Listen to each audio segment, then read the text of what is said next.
Hamworth gave it a really good go, and it's over to Bromley with this, Ian Dennis. Bromley of League Two are leading at St James's Park. They have made a dream start with their first attack of the game. Cameron Congreve, who's on loan from Swansea with the goal. Newcastle United now in possession outside the area. He's on loan from Swansea.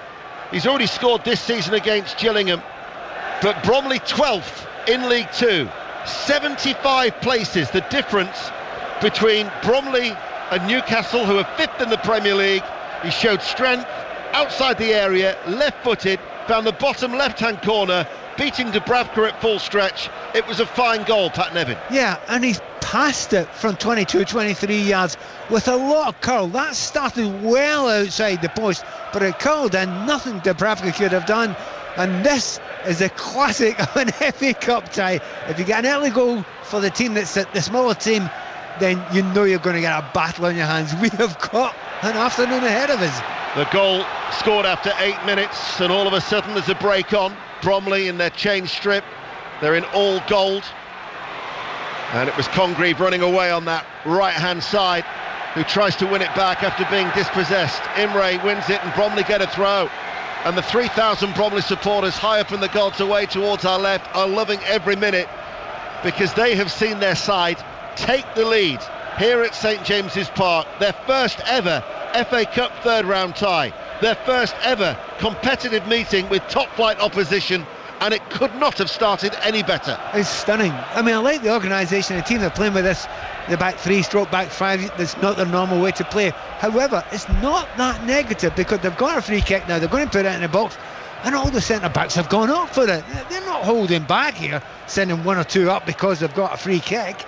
We started our commentary on the World Service for the benefit of 5 Live and BBC Sounds listeners. I will go through the two teams as Bromley go long, and that free kick is caught by Dubravka in front of the Leesy's end in all green away towards our left. So Dubravka's in goal, Trippier, Cher, Kelly and Targett the defence. Matt Targett, it's his first start for Newcastle United in 438 days. In the midfield you've got Joel Linton, Longstaff and Miley. You've got Harvey Barnes, William Osula and Miguel Almiron against a Bromley side that is defending the Gallagate end, that has Grant Smith in goal. A back three of Callum Reynolds, Omar Shomi, Deji El Erowe. Wing back on the right hand side is Danny Imre, ball chip forward, that'll go straight through to Grant Smith. Ben Thompson and Jude Arthurs in the centre of midfield. Idris Odoteo is the left wing back. Cameron Congreve, Corey Whiteley and Michael Cheek up front, the captain, who is the lone striker. And Andy Woodman, who spent 5 years at Newcastle United as the goalkeeping coach when Alan Pardew was the manager here at St James's Park, a popular figure. He's an infectious character for those of you who'll know Andy Woodman, a larger-than-life character. He could not surely have envisaged such a start. As you say, complete and utter dream. And I tell you what, it's not often you hear this place quite quiet. The noises you can hear most of the time are those Bromley fans way up to the left-hand side. There are a few thousand, as you say, up there. They are loving every second of it. But there's a real surprise and shock around the rest of the ground here. Well, they were actually taunting the Newcastle fans with a chant, "Is this a library?" as Trippier with a cross from the right-hand side, headed away by Reynolds. It will drop towards Longstaff, touches the ball back to Cher. It's worth pointing out actually that Newcastle United did play League Two opposition in the League Cup early this year, and indeed 8 of this starting 11 started that League Cup tie against Wimbledon, and they only squeaked through in that second round by a 1-0 as Imre runs forward on that far side, the right. Bromley attacking, he shoots, and it flashes across the face of goal. What a chance that was again for Bromley to increase their lead. They are fearless at the start of this game. I mean, they're going to have to keep on breaking, they're going to have to work so hard. There's a little bit of a problem in the back line here. I think there might well be an injury in the back line to Reynolds. They've already got, problems. They've got a player, obviously one of their centre backs is injured just now, and Reynolds has gone down there. But you're right, what a break, great pace down the right hand side. When at lefty foot, I thought that was going to nestle in the corner. It just was a whisker away. Dubravka didn't look as if he was going to get it. Well, Bromley, as I was explaining earlier on to the World Service listeners, were given an allocation of 4,900. They returned 1,900 tickets, but 3,000 of them have made that journey up from South London. They're high up in the gods. 5 coaches left. That was paid for by the Bromley chairman as well, which is a nice gesture. It's a sellout crowd here at St James's Park, incidentally, and Newcastle, and the majority of them, as Pat Nevin quite rightly says, have been stunned into silence. So Tottenham are through after a struggle against Tomworth after extra time. Doncaster Rovers have also gone through, 5-4 on penalties against Hull City. Crystal Palace, we know, are leading Stockport County by a 1-0. The latest of Arsenal Manchester United comes from Chris Wise. It's 0-0, 16 minutes in, lots of Gunners' pressure, but no significant chance for either. Manchester United have hardly moved into Arsenal's half so far, and Arsenal, just as a point of note, are wearing all white today as part of their No More Red initiative. They're continuing work to try and reduce knife crime in the community. Arsenal 0, Manchester United 0. Let's go to Ibrox. Gavin Wallace. Not much better here. Rangers with all the possession so far, 14 on the clock. It's 0-0. You have to hit a ball in, but Hamza Egaman forced a good save from Andy Fisher, who's on loan from Swansea. Rangers 0, St Johnstone 0. BBC Radio 5 Live, BBC Sounds and the World Service at St James's Park. Ball through the middle. Asula goes round the goalkeeper. Can he keep his balance? No. He was struggling, his legs were widening, lost his balance, fell over, tried to tow it out into the path of Harvey Barnes. Newcastle still come forward. Miley with a shot. Oh, a stunning equaliser. Lewis Miley hit it right-footed. It was on the rise, and Newcastle United are level within 8 minutes after falling behind. And that was a stunning goal. Do you know what? Lewis Miley's had a few injuries. When he broke through into the team, we thought this is a superstar in the making. He has played 2 of the best pieces of skill within 30 seconds of Newcastle. The through ball there was him as well, and I think Asula should have scored it, didn't manage to do so. Came back out to him. He has rifled that into the corner. What a goal for the young man. Only his second goal for the club. It's only his 4th appearance this season. He's made 3 appearances off the bench, so it's his first start of the campaign. Picked up, as Pat says, he's had a really bad time with it with injury at the end of last season and also in pre-season. And Lewis Miley bringing Newcastle United level, and that gave Grant Smith, the keeper, no chance. No, I was trying to think, was it rifled or was it arrowed? It was one of the two, but there was no way the goalkeeper was going to get it. He looks very confident just now, Miley. Rangers St Johnstone, Gavin Wallace. Been a goal. Rangers 1, St Johnstone 0. And nice work down that left-hand side. Diomande cuts it back. The Moroccan Egaman is there to tap home for his 8th of the season. Rangers 1, St Johnstone 0. Concrieve has been fouled just inside the Bromley half, and that will be a free kick to the League 2 side. The youngster Miley, you know, when he first came through, he was very willowy, wasn't he? He's very slim looking. He does look physically as if he's filled out a little bit like a lot of young players do it over a very short period of time, but he is dominating that central midfield area just now. Goal elsewhere in the FA Cup at Portman Road. Chris Coles. Scored by Calvin Phillips for Ipswich. They lead Bristol Rovers by a 1-0. It broke to Phillips on the edge of the penalty area, and it's a lovely finish into the bottom corner. His first Ipswich goal. Ipswich 1, Bristol Rovers 0. Bromley go long with a free kick. It was aimed in the direction of Omar Shomi, who's 6'6". He's a real presence, but he actually committed a foul and gives away a free kick. Women's FA Cup 4th round tie. Chelsea-Charlton. Emily Herbert. Chelsea 0, Charlton 0. 2 early chances for the Addicts, but straight into the keeper's hands. Hot on the press, hoping for an FA Cup upset. Lauren James back in action for Chelsea, just skimming a headed chance, and Ramirez placing a shot over the bar. 17 minutes in, it's Chelsea 0, Charlton 0. Here is Miley, forward ball, Longstaff turns. Almiron on this near side to right. They're attacking the Gallagate end. 1-1 on BBC Radio 5 Live. It was good while it lasted for Bromley. Mind you, it's still not a bad scoreline now. 18 minutes in. Almiron right hand side goes short. Miley tries to thread a ball through. It was blocked by Ben Thompson, who chases after him. Formerly of Millwall, out towards Trippier. And Trippier waits to deliver the cross and then lays it in short to the feet of Longstaff. Longstaff goes further infield towards Almiron. Back out towards Trippier. Trippier now towards Joel Linton, controls it left-footed, gets the return ball from Asula, right-footed, passes the ball out left corner of the area, Target waits, he's got Harvey Barnes, and his right-footed shot is over the top, goal kick. 1-1, Pittodrie we go, Kenny Crawford. 18 minutes gone, it's Aberdeen 0, Hearts 0. Best chance of the match so far came after 2 minutes. Christers Tobers, the Latvian international captain, making his debut for Aberdeen. His close range effort blocked on the line by goalkeeper Craig Gordon, who's turned 42 years old. Aberdeen looking for their first win since the 9th of November. Aberdeen 0, Hearts 0. Owen Gwyneth is watching the Champions Cup tie between Bristol Bears and Benetton. SMS win game for pointless Bristol in the Champions Cup after defeat to La Rochelle and Leinster. They face Benetton 7th in the URC and buoyed after a win against Bath. 4 minutes gone here, currently 0-0. BBC Radio 5 Live. Incidentally, the second day of the Australian Open you can hear on Sports Extra tomorrow. Tennis breakfast, 7 o'clock on Sports Extra on every morning for the Australian Open coverage. As Newcastle United in their black and white striped shirts out to Trippier on this near side the right, 10 yards in from the touchline. Almiron will give it back. Cher, he waits, he got the goal against Wimbledon incidentally in that League Cup tie I was referring to earlier in the season from the penalty spot. Almiron's cross cleared away by Bromley's defence. I was actually at that game, I covered that game for Radio 5 Live, and yes, it was 1-0, but it was a 1-0 hammering. Wimbledon really struggled to get a hold of the ball and they couldn't get out of their own half, so it was one of those 1-0s that rarely seemed in danger. Certainly from Andy Woodman's point of view, he talked about coming here with a game plan, and he knows that they're going to be up against it, but the opportunity just to try not to necessarily embarrass themselves. Well, the way that they've started, they haven't done that. 1-1. Longstaff, left-hand side of the penalty area, forced away from goal, infield to Miley. Miley finds Joel Linton, left-hand side, waiting. Bromley got every golden shirt back behind the ball. Cross from Target into the penalty box. Almiron's header will drop wide. Another goal at Ibrox, Gavin Wallace. Rangers have just doubled their lead, Ian. It's Rangers 2, St Johnstone 0. Vlacaf Cherny was slid through by Mohamed Diamande, and Andy Fisher in goals was just a spectator. Rangers 2, St Johnstone 0.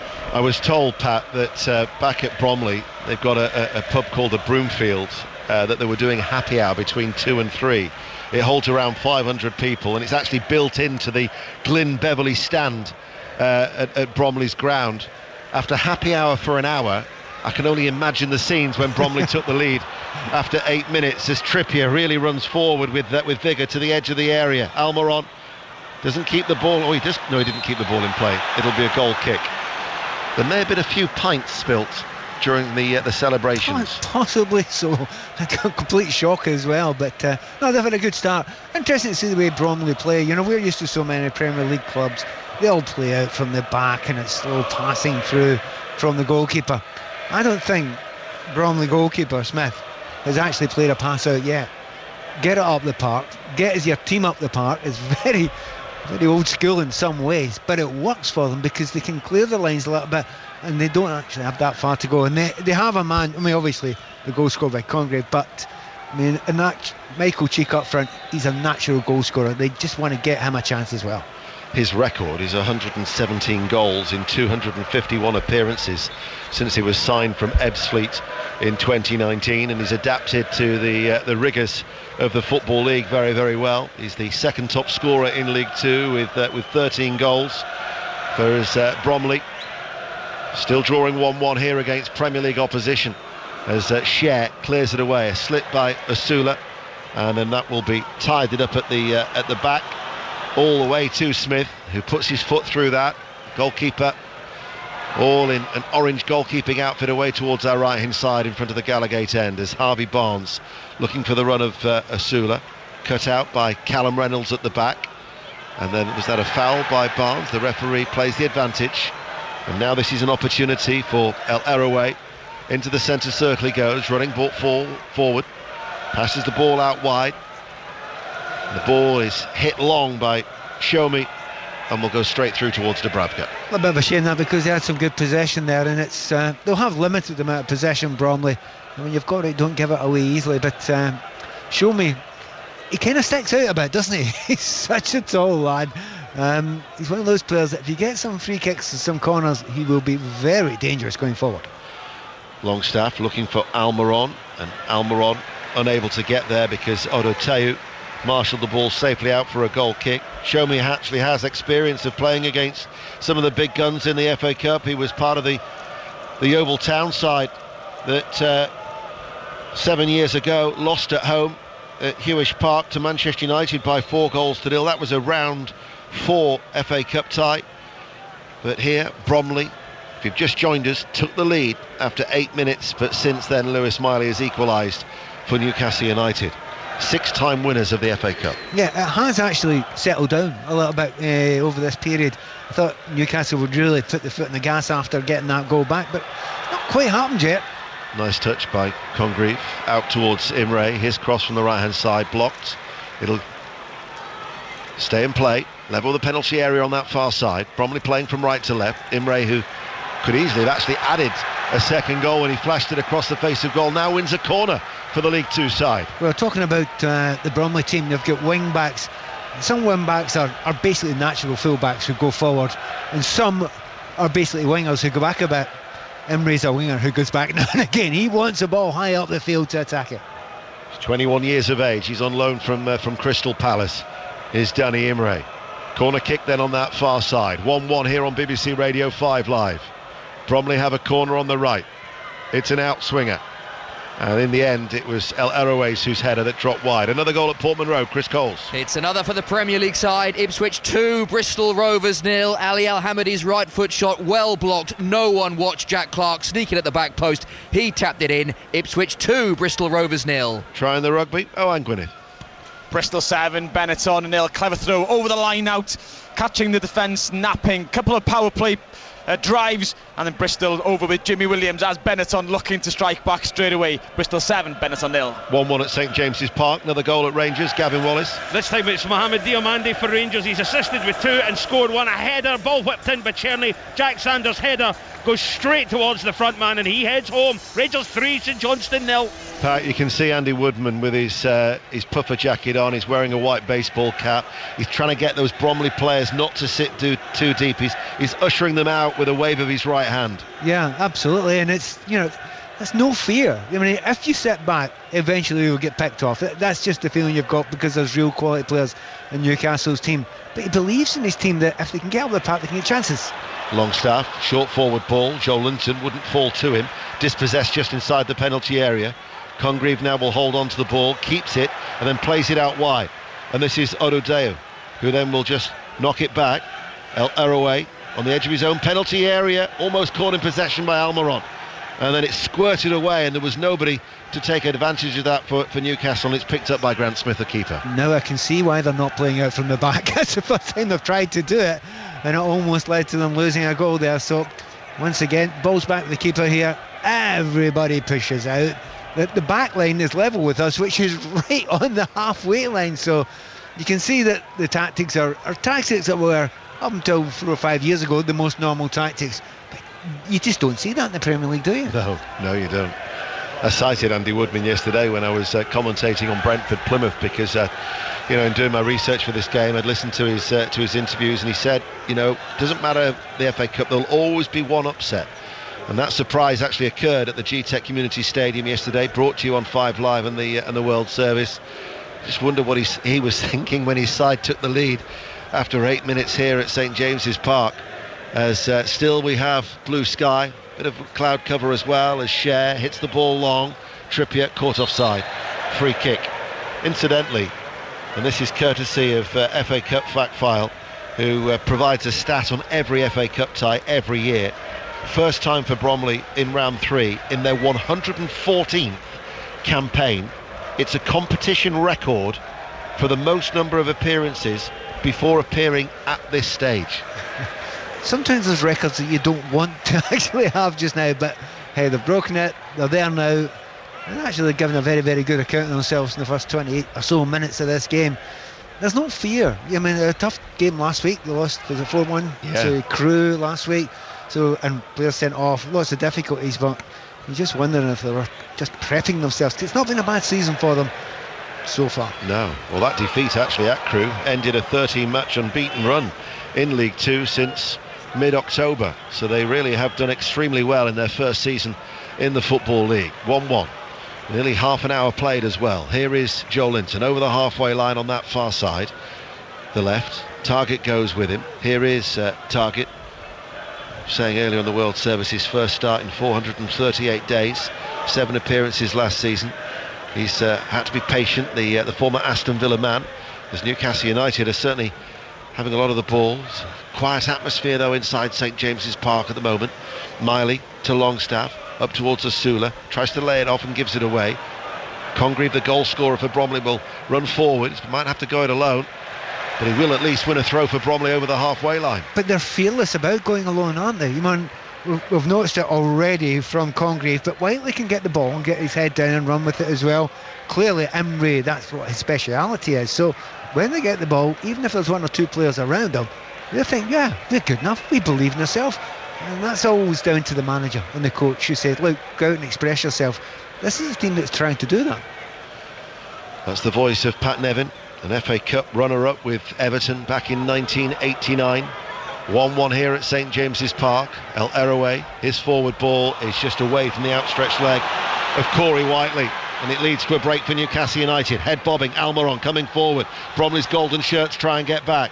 Almiron keeps hold of the ball. El Eroe leads into him. Almiron then, his square ball intercepted by Congreve. Cheek then lays it back. The ball is hit forward for Congreve to chase, but Targett will hook the ball back goalwards, and then a header there by Lewis Kelly to Targett, and Newcastle United are back in possession. What's very noticeable is that Eddie Howe looked very concerned, obviously, when they lost that early goal, but he sent out a number of his big name players right away who've had very rigorous warm-ups. And you're talking about Anthony Gordon was out there getting ready, Livramento was out there getting ready, Hall was out there getting ready. So, he had some concerns, and you can tell by the way he's standing in front of us here, which is only 15-20 yards away. He's not that comfortable, Eddie Howe, at the moment. No, the previous FA Cup ties have all been away. The last home tie in the competition was when they were beaten by Cambridge United 3 years ago. Ironside, I remember doing the commentary of that game that day. Cambridge of League One causing an upset. Eddie Howe will certainly not want an upset days after getting such a good position in the League Cup semi-final after that first leg success at Arsenal by 2-0. So Wembley certainly is within their sights, but they're drawing 1-1 here against Bromley with Show Me Clears, and we'll get another rugby update with Owen Gwyneth. Benetton have got their first score of the day. Good hands left from right to Rhino Smith, the full-back diving over. Deserved score for the Italians. Albornoz, the fly half, missing, hitting the post with the conversion. Bears 7, Benetton 5.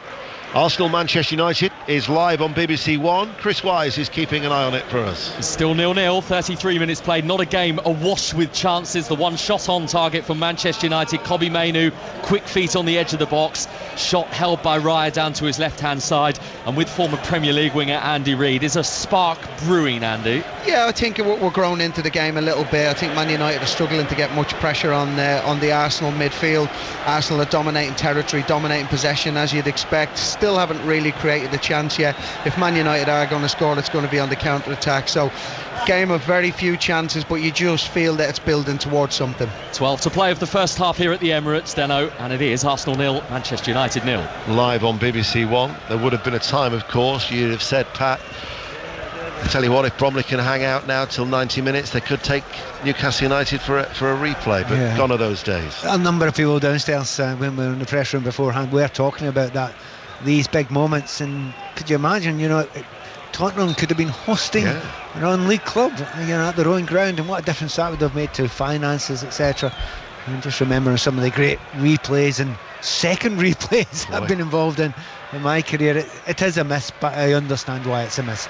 There's too many games for the top players now. Wasn't that long ago where Tottenham Hotspur were taken to a replay by Rochdale, I recall, but today instead, with replays abolished, they won by 3-0 after extra time against Tamworth, who acquitted themselves very well, 16th in the National League. As here is Joel Linton, right corner of the penalty area, 12 minutes to go to half time, still 1-1. Trippier in field, Longstaff outside the area, Barnes with a layoff, Miley already scored once, got the equaliser. Trippier waits, 25 yards out from goal, goes in field, Miley plays it across, this is Targett, shuffles the ball forward, Barnes left corner of the area, Target on the overlap. His cross high into the area. El Arouet will get there before Joel Linton. Drops on the edge of the box and then cleared away by Jude Arthurs for Bromley. Whiteley will give chase and Shea will play it back towards Dubravka. Very impressed with the way Bromley do that. I mean, when they get pushed back, they have got that 5 and they've got 4 right in front of them, and it's very hard to play through them. They've managed to do it once with Miley with his through ball to Asula, but Miley, I mean, he's a very interesting player just now. He is completely controlling this game, and considering the players in front of him such as Tonali and Guimares, he's going to have to be good to get a game there. But at 18 years of age, he looks like the future to me. A local boy, Stanley from County Durham, making his 31st appearance for Newcastle United. Certainly has blossomed well under Eddie Howe, who continues to watch on. Jason Tindall now will just go to the left shoulder of Eddie Howe and have a word with the Newcastle United manager, with just over 10 minutes to go to the break. 5 Live in the World Service, also available on the BBC Sounds app, and it remains 1-1 here at St James's Park. Newcastle United making those 9 changes. Share midway through the Bromley half. He can score from long distance. Instead, chips the ball to the penalty area. Show Me heads it away. Downward header by Longstaff. Asula back towards Longstaff. His shot was blocked. And it was a good block as well by Reynolds, and rebounds all the way back towards the halfway line as we return to Owen Gwyneth at Bristol Bears. Bristol have found a second score coming to Kieran Merriman. Harry Thacker, the hooker, bursting through the line at the halfway line. Poor offload, but Merriman cleverly hacked the ball through, chased his own kick to dot down. Conversion by Byrne. Bears 14, Benetton 5. Miley goes long with a cross, and it goes out of play for a goal kick. Pat Nevin. No space, absolutely no space. That's exactly what they want to do. I mean, if you're a team that's going to come to a big Premier League club, you know they're not going to get a lot of the ball a lot of the time, but when they're around that 18-yard line, do not turn off. If you're a centre back or one of the wing backs, make sure you're all very, very tight together. They have done that consistently. They've worked it well. It's organised well. They're not used to playing with a back 5, but right at this moment, apart from one slip up early on with Nasula get through, they've done it very well, Bromley. The players have all gathered within 6 yards either side of the halfway line, on that far side, the right, in readiness of a Grant Smith goal kick that is eventually dropped in possession of the black and white striped shirts of Newcastle United. And the tall, lean, slender Miley rolls the ball out towards target on that far side. Back towards Miley, seeing a lot of the ball. Honestly, it's one. Very few players get to do that, to control games. And you think of the big names that are beside him. Certainly, you've got Joe Linton's been in the team for a long time, but he's not the central one. It's not Longstaff. He's been in a bit longer. It's Miley. He's 18 and he's been asked to control a game, and he's doing a decent job of it. They're probing at Newcastle United. Longstaff, Asula, still yet to score for Newcastle since he arrived from Sheffield United. Back towards Miley once again. Trippier just in from the touchline, right hand side, forward ball. Bromley should get this ball away through Show Me, but it's gone up rather than away. It's going to drop just inside the D, and Imre eventually should get it clear, but they haven't. They've lost the ball to Longstaff, and then they try and win it back through Congreve. It's a real battle there. Tussle breaks towards Miley, gives it now to Harvey Barnes, and Harvey Barnes across the face of goal. Goes out for a goal kick, hit it left-footed, could have got a touch by Asula, who might have picked up an injury at the far post as well as he tried to get on the end of it. It'll be a goal kick. It remains 1-1, and another goal at Selhurst Park. No, another goal. We're going to Ipswich and Chris Coles. And I think we can strike this one off the list of potential upsets. Ipswich 3, Bristol Rovers 0. Jack Taylor with the goal, clean through, had all the time in the world to pick his spot, found the bottom corner. Ipswich 3, Bristol Rovers 0. But we will get an update from Selhurst Park with George Cummins. Thanks, Ian. Yeah, Palace 1, Stockport 0. Palace are probing. I don't think that second's far away. They've had 85% possession. Eze gave them the lead in the 4th minute, his 5th goal of the season. Stockport should have levelled. Isaac Khalife broke into the box. Captain Kyle Wootton couldn't convert, but it's Palace 1, Stockport 0, and we played 39 minutes. Cheers, George. Here's Kenny Crawford watching Aberdeen Hearts. Decent game this, but still 0-0 between Aberdeen and Hearts. 38 minutes gone. Good chance for Aberdeen through Topi Keskinen, but the Finland international rolled it wide of the post when played through by on loan Millwall forward Kevin Nisbet. Aberdeen 0, Hearts 0. An HM Coast Guard a helicopter flies overhead and flies extremely low. red and white in colour, taking a little view of St James's Park as it flies overhead. 1-1 it remains. We've got 6 minutes to go to half time. BBC Radio 5 Live and the World Service. Here is Joel Linton. Now it's with Barnes. Target again on the overlap down towards the byline. Turn behind for a corner kick. Two of the big problems that Bromley have got, if you try and play the ball in long, from distance, they've got three big centre backs there. They're eating it up. But when you go wide of them, a little bit of an overlap, there's a problem between the right centre back and the right wing back. They've got to the byline 2 or 3 times, Newcastle. The two most likely ways that Newcastle score from that, or indeed from those little intricate little through balls that Miley's been playing. Newcastle United, they looked at and toyed with the idea of taking the short corner, but Joel Linton was waved away by Kieran Trippier, vastly experienced on that far side, waiting to take it. It's an in-swinger. And it was turned away by an acrobatic goalkeeping bit of action there by Grant Smith. That was going in, by the way. That was a goal. He had to backpedal quickly. It was a great save in the end, but that would have been another one of those goals straight from a corner kick. He did well. He was watchful as Trippier now makes a run into a central area of the field. Bromley have got every golden shirt back behind the ball at this stage. Newcastle United can't find a way through at the moment. Cross comes in. Did well to head that away. Did Oduteu under pressure. Here is Almiron back towards Trippier. Trippier waits. Still 1-1. We've got about 5 minutes to go to half time. Miley, Longstaff, able to turn inside the penalty area. Can't get a sight of goal. And it's blocked. And you can hear the frustration from the stands at St James's Park.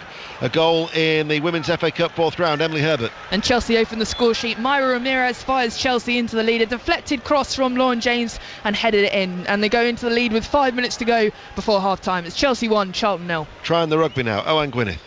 Yeah, Benetton not giving up on this one, scoring their second try. All started on the halfway point with a scrum.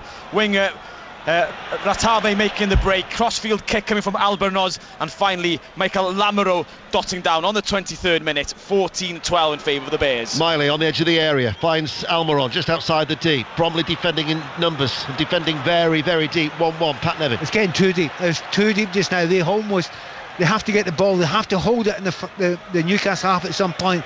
They can't survive there for too long. Although that'll help a little bit. Bad ball in. No, it's a deflection. Corner kick. More pressure. And before the corner, we'll nip to Chris Wise at Arsenal.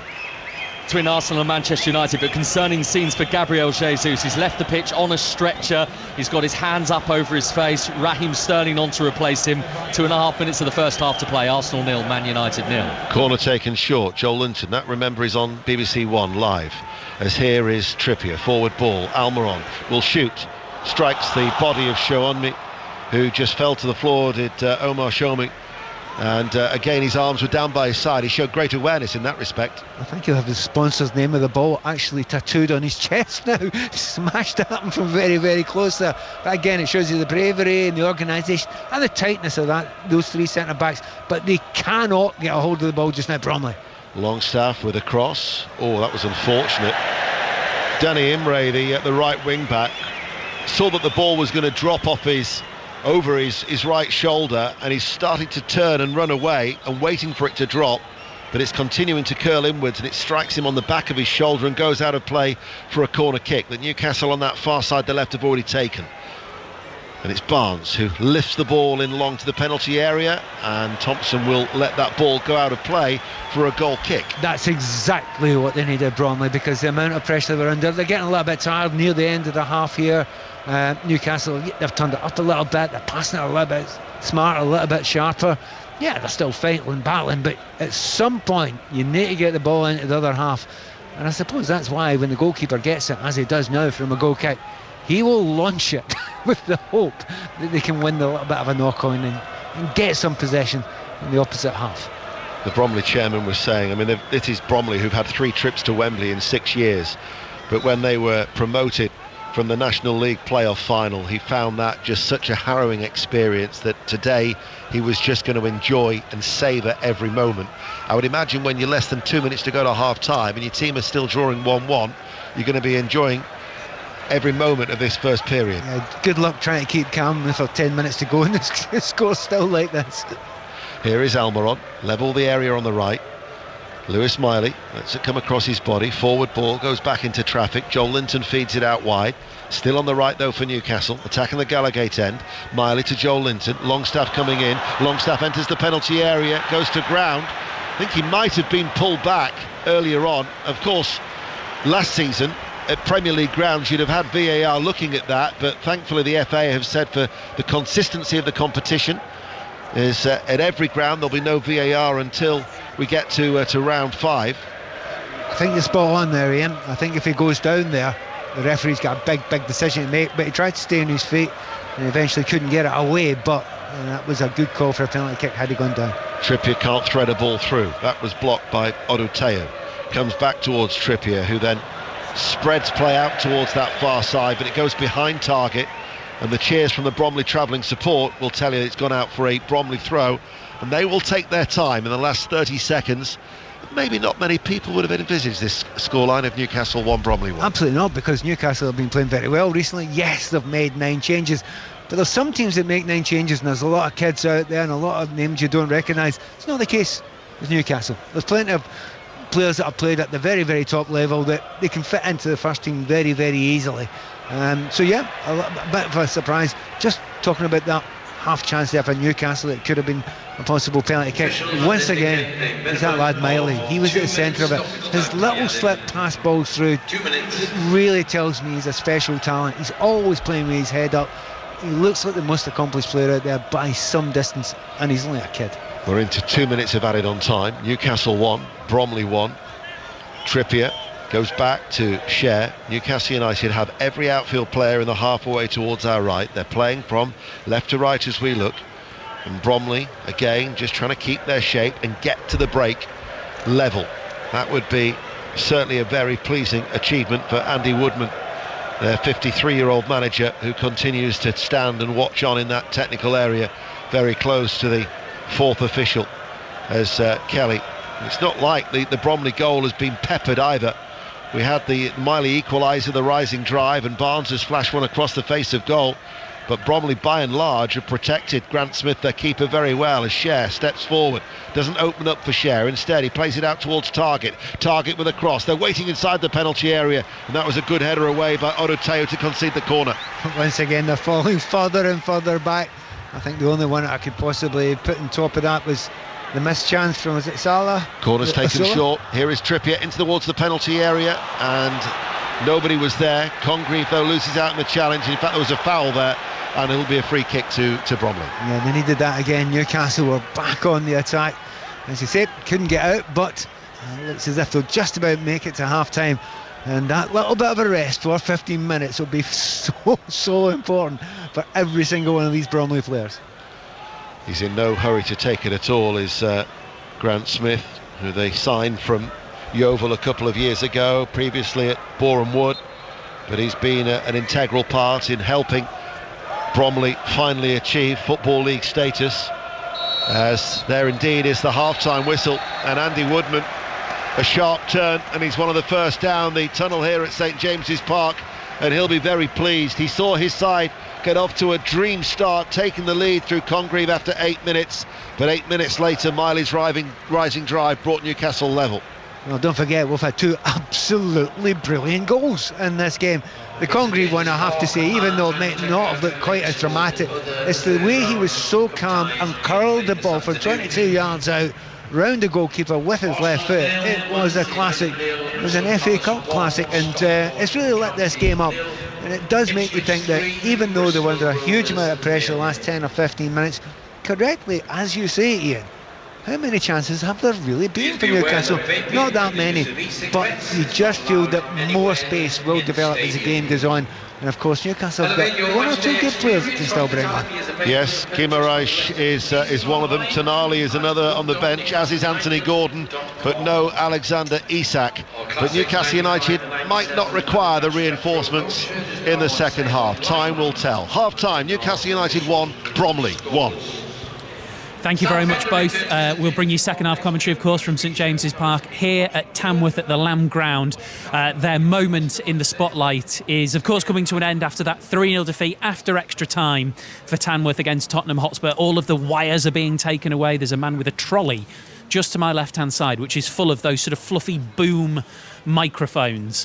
So the national media are about to leave Tamworth. We're not actually. We're going to be here right the way through until 6 o'clock. Lots going on in the FA Cup right now, of course. Crystal Palace against Stockport. George Cummins. Yep, half-time at Selhurst Park, Steve. Palace leading League One, Stockport by a goal to 0. 4th minute, Eberechi as he played in by Kamada and he rolled it past the die into the Stockport net.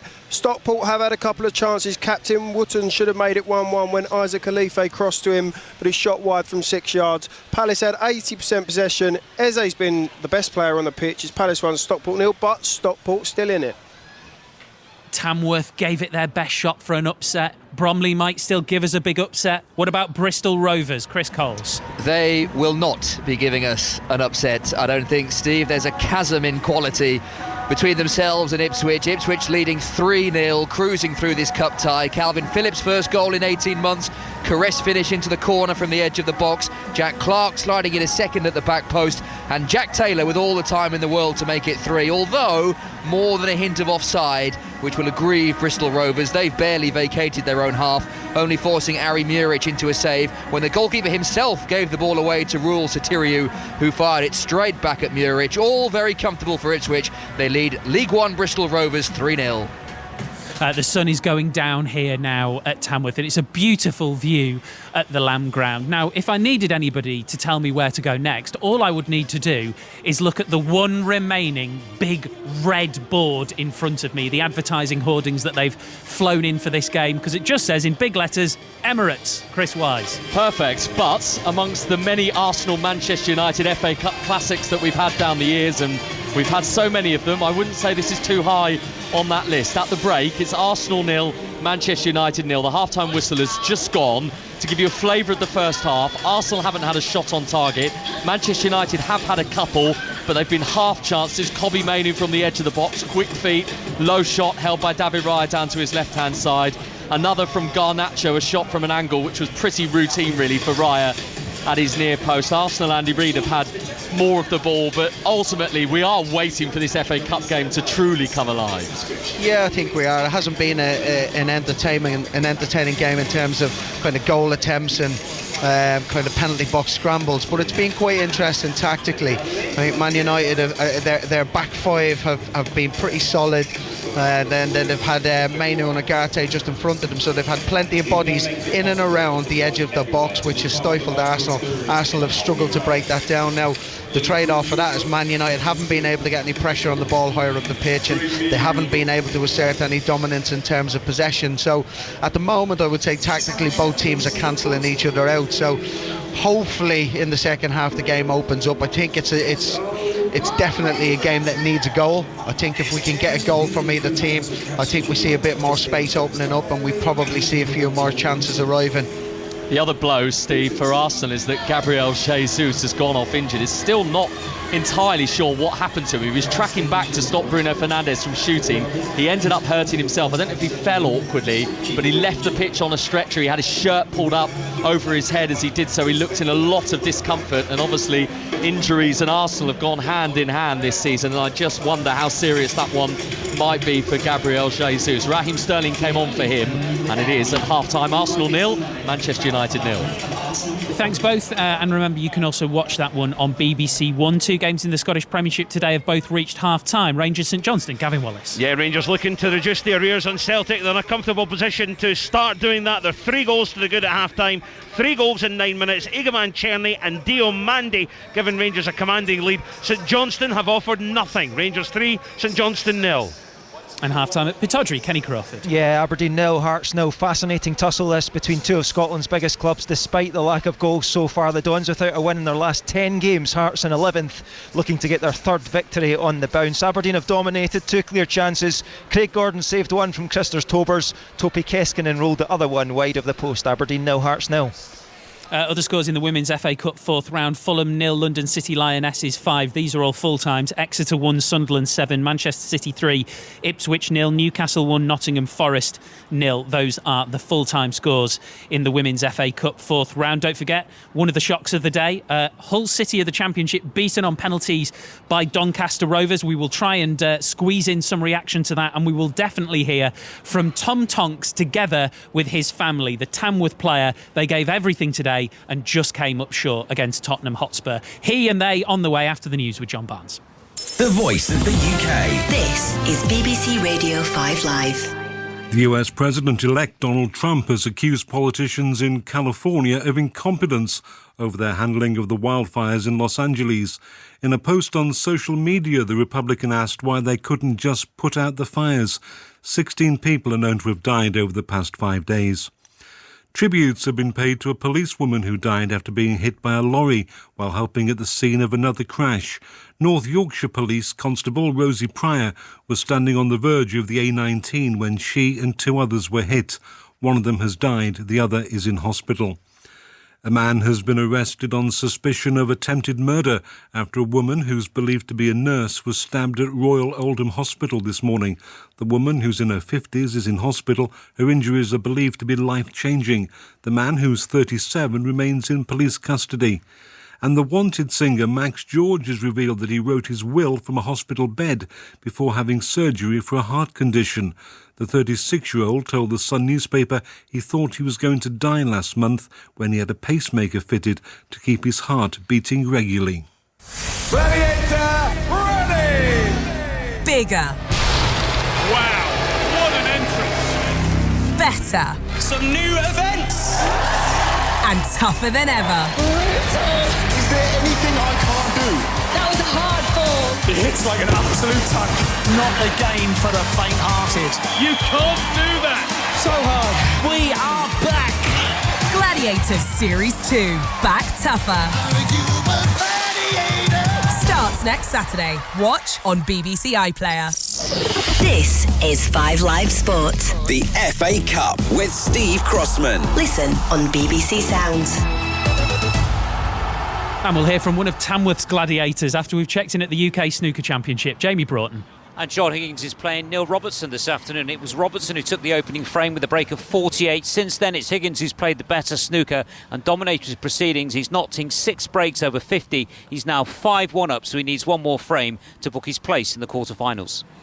Half-time at Chelsea in the Women's FA Cup. Emily Herbert. And Chelsea lead by 2-0. Myra Ramirez leaping highest to head it home from a deflected Lauren James cross. 5 minutes later, Guro Wrighton gave the Blues the second from the penalty spot, and they're just cruising now, dominating play. Charlton doing well to keep it at just the 2-0. Half-time, Chelsea 2, Charlton 0. And such has been the interest in the Tamworth players and manager here that actually the last of them has only just left the pitch close to an hour after the game finished. They put in an absolutely Herculean effort, took Tottenham to extra time, could have won it in the last minute, in the end lost 3-0. So much talk before the game about Tom Tonks and his long throw. I've been speaking to him together with his family. So proud of him. You can hear the fans, they're so happy. They played so well. Tom, you gave it an incredible go there. What an achievement, what an effort, what a performance. Yeah, it was a great first 90 minutes. We've just come up a little bit short to the end. You know, there's a few tired legs out there and they've just showed the quality towards the end. But, you know, all the lads can be proud of themselves. We've gave it a good goal, to be fair. The effort that was put in over the course of 120 minutes. I mean, where did you guys find the energy from? I know when you came off, you were down, you could barely move. Yeah, I was cramping up a little bit, but honestly, I get asked so many questions about what's the dressing room like, but honestly, the lads in there are quality, and we'd actually run through brick walls. I know it's an old saying in football, but the quality in the dressing room's good, and the camaraderie is even better. Tell us about the Tonks family. I mean, they've had to put up with you becoming a local and national celebrity lately, haven't they? Yeah, I've not been in the house for many hours this week, but I love it when they come, and I appreciate every one of them. Is this Dad? It is, mate. Yeah. Come on, tell us how you feel about your son and his efforts. It's just immensely proud to be on a football pitch with the likes of Tottenham Hotspur. It's just amazing. It's amazing to see. He's waited a long time for it, but it's happened, and immensely proud, mate. And to take him to extra time is just amazing, absolutely amazing. waited a long time is right, isn't it? Yeah, I'm in the twilight of my career, but yeah, hopefully I get a few more nights like this. But the FA Cup run's been special to me and the club, to be fair. So, but we've got to concentrate on the league now, and we've got a tough job there. Are you going to be up at 4 a.m. going to the gym? Yeah. Really? Yeah, I'm going to try my best. Got to do a little bit of recovery because, like you say, I'm getting old now, so I have to try and protect the body a little bit. Tom, a great effort today. I just want to say your brother described himself as the better-looking Tonk's brother. Care to comment? I'm the better footballer. That's all that matters to me. Tamworth's Tom Tonks and his family. So Tamworth weren't quite able to do it. We have had an upset though. Hull City of the Championship beaten on penalties by League 2 Doncaster Rovers. So Grant McCann, the Doncaster head coach, claiming a scalp over his former club. Here he is with Betty Glover. Grant, you got the job done. It had to go to penalties, but you got it over the line and you're into the next round. How do you feel? Yeah, really pleased. Listen, it was going to be always for us to be strong defensively today. And I think we limited to shots from the edge of the box. The one moment where we switch off, they score. But I'm really pleased with my team today, the effort that they put in all the way through to extra time. And then my goalkeeper's made a very good save to win. But look, we knew we were coming against a really good team, a whole team that's on the up. I can sense that with Ruben.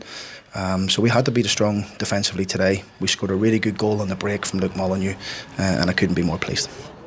Grant McCann. The last game of the day in the FA Cup will be at St Mary's, Premier League's bottom side Southampton, hosting Swansea City of the Championship. Paul Scott.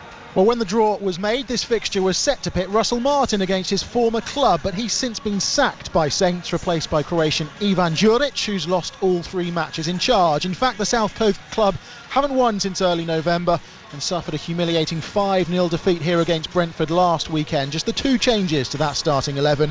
As for Swansea, the playoffs are a possibility, relegation unlikely, so this afternoon is a bit of a free hit against a Saints side low in confidence.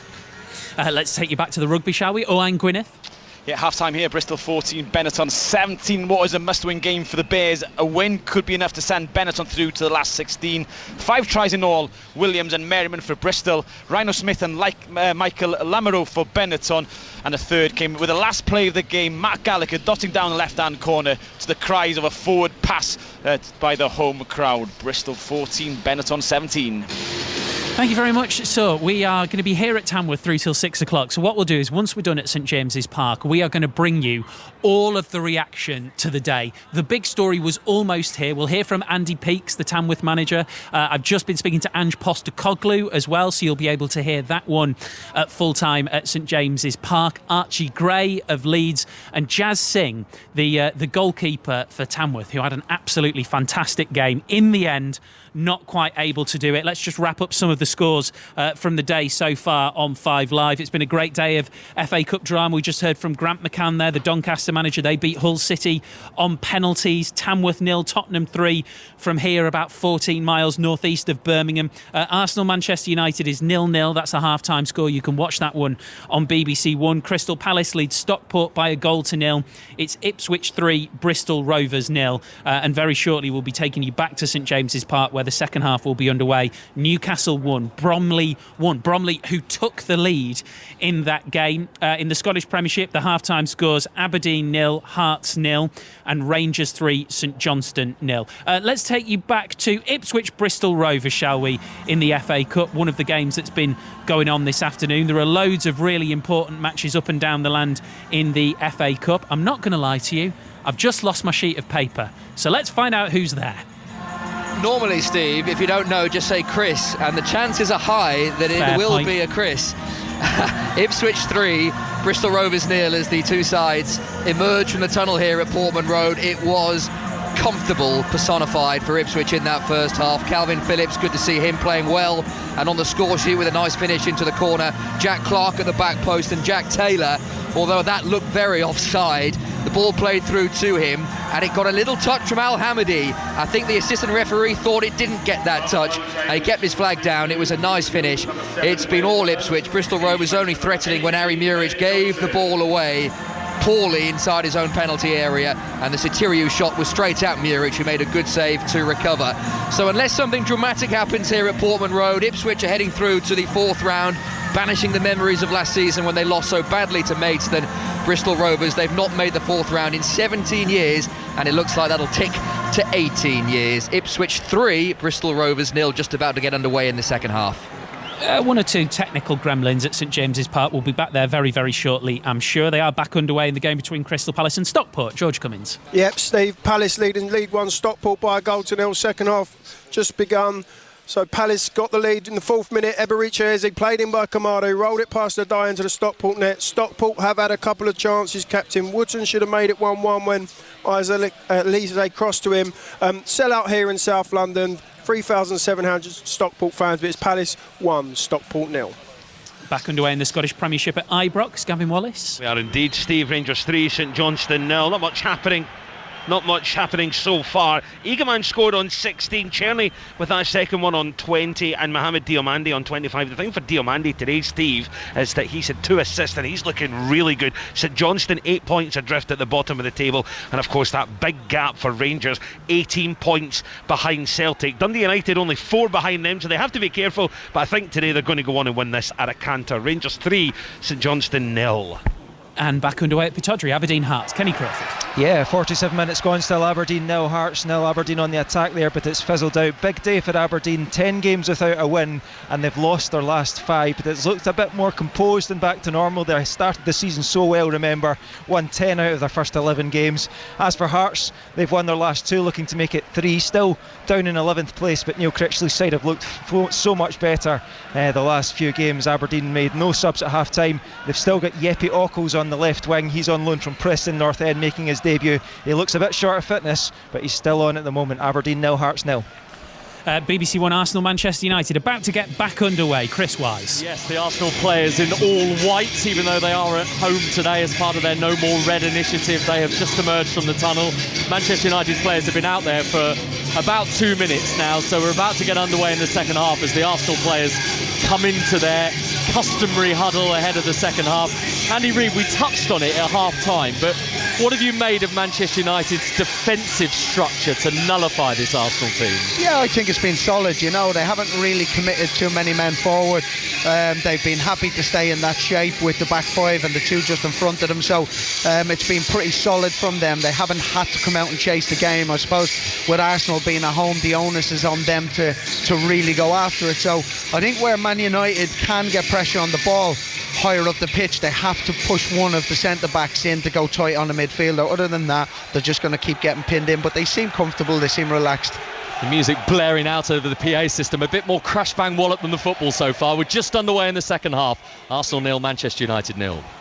Right, we'll take you back to St James's Park as soon as we can. I'm sure it won't take too long. We're just having a couple of issues with the line there. So instead, let's just get a bit more reaction from here at Tamworth. They pushed Tottenham Hotspur so close, and I've been able to speak to the manager of Tamworth, the man who's come here, took over with them in danger of going down to the 8th tier, got them back-to-back promotions. This is Andy Peake. I've always said when I've managed a team, as long as you give it your best shot and put a performance that I'm proud of, I'll buy off on that, because sometimes you may not be good enough technically, or they might have better players. So that's always my remit. And to be fair, today against a team like that, if I wasn't proud about that, I'd have something wrong, because they were absolutely brilliant. The whole group were fantastic. I just said in there, be disappointed but be proud, because whether you're here with your family or your work colleagues or whatever, you did them all proud today. What was it like in the dressing room after? There would be so many emotions going round. Yeah, a little bit sombre really, because although they were proud of what they've done, I think they thought they were that close to causing a massive shot, because it was that close in the 90th minute. The ball was bouncing around that penalty area. That's the sort of thing you can scrape. A bit like their goal, we could have nicked one and it would have been 1-0, and it would have been an unbelievable performance and result. So I think there's a little bit of, wow, we could have done one there and we didn't. But I think when they get back and reflect and watch it and think about it, they'll be pleased. Some of the stories as well. We were just over with Tom Tonk's family and Tom chatting away about his performance. You could see what it meant to him. You could hear it in his voice. There'll be so much. So it wouldn't surprise me if a few people slightly overwhelmed in the end, emotion-wise, after a day like that. Yeah, I think a lot of people were. Yeah, I think because we did so well against such a good team. Like you say, you look at the people they brought in extra time, unbelievable. All full of internationals. We say we are a part-time club. They'll be back to work in the morning, so they did themselves proud. And say people will be overwhelmed. I'm sure I'll go and see my family. I think they were pleased because they want you to do well. Of course they do. And we said before the game, difficult for you leaving behind your current job as a support worker because you're going full time as a football manager. But days like these are what it's all about, aren't they? Of course it is. That's what we do it for. If you don't enjoy days like this, you shouldn't be doing it. I certainly enjoyed it, so I was proud of it. And like you said, of course we could have got over the line, but equally you didn't want to be humiliated in front of the cameras with all these people here, and they certainly never were. They were always in it. I always felt we could compete with whatever, but these sort of teams have got so many good players, they can blow you out the water. So they haven't until the very end. So yeah, overall delighted. Ange coming over at the clubhouse for a pint? Or? I hope so. I've invited him. He's been brilliant, very courteous, had a good chat with me after, very respectful. Said I should be proud of the boys, and if someone like that's telling him I should be proud of them, why would I not be? Well, thank you so much for everything. Everything's been rolled out. It's been remarkable. You've had the eyes of the world on you, and you've done yourself so proud. Yeah, I think it's been good for the club, and I say we've had great media coverage from loads of you guys who've all been brilliant, and I think it's important that I reciprocate back because we need people like you just as much as you need us. So I think it worked brilliantly, and hopefully we'll have some good runs or do something good, and we'll see you all there again. We definitely need him more than he needs us, but let's just keep that between you and I, yeah? Massive day of FA Cup football. Let's take you back to the Emirates. Chris Wise. 4 minutes into the second half, Steve, it's still Arsenal 0, Manchester United 0, and even though this is the early throws, Andy Reid of the second half, the game is assuming a familiar pattern to the one we saw in the first half. Yeah, Arsenal dominating territory, dominating possession. They just need to have a bit more guile. There has to be a little bit more creativity. They have to want to get on the ball. They have to want to make them forward runs. They have to be better on the ball. So they need a bit more creativity. They have just won a free kick, Arsenal, outside the penalty area. Yellow card as well for Diego Dallo. It is 0-0 between Arsenal and Manchester United. And we're ready to get back to St James's Park. Ian. Technical difficulties, but we are now here back at St James's Park, and Newcastle United are leading Bromley by 2-1, because just a few moments ago, Thompson, the midfielder, Ben Thompson of Bromley, with a clumsy challenge foul Target in the box, as Target delivers a cross and gathered in by the goalkeeper, who's just taken a blow to the head, so there's going to be a stoppage here. And from the resulting penalty, Anthony Gordon, who's a half-time substitute right-footed, sent the goalkeeper the wrong way, dispatching the penalty to give Newcastle United the lead. He came on for Harvey Barnes. Guimaraes replaced Joel Linton, which gives you an indication, Pat Nevin, as I know you'll just talk about the penalty as well, but also an indication as to the thought process of Eddie Howe, how unhappy he might be for that first half performance. As early as 15 minutes he had those two players out warming up, and a number of other players as well warming up, so yeah, he wasn't pleased about it. And Eddie Howe knows that cup competitions is his likelihood to get some silverware in Newcastle, which they've been desperate for many years, and they could have made a bit of a mess of it there. However, start of the second half, very good attitude. Certainly Gordon coming on, it's pretty handy when you bring someone like Anthony Gordon on, you get a penalty right away. And as for the penalty itself, it was pretty light, but if you dive in, which the defender did, and go to ground in the area and you don't get the ball, it happens. You'll often get it. It needs the slightest touch, nothing more than that.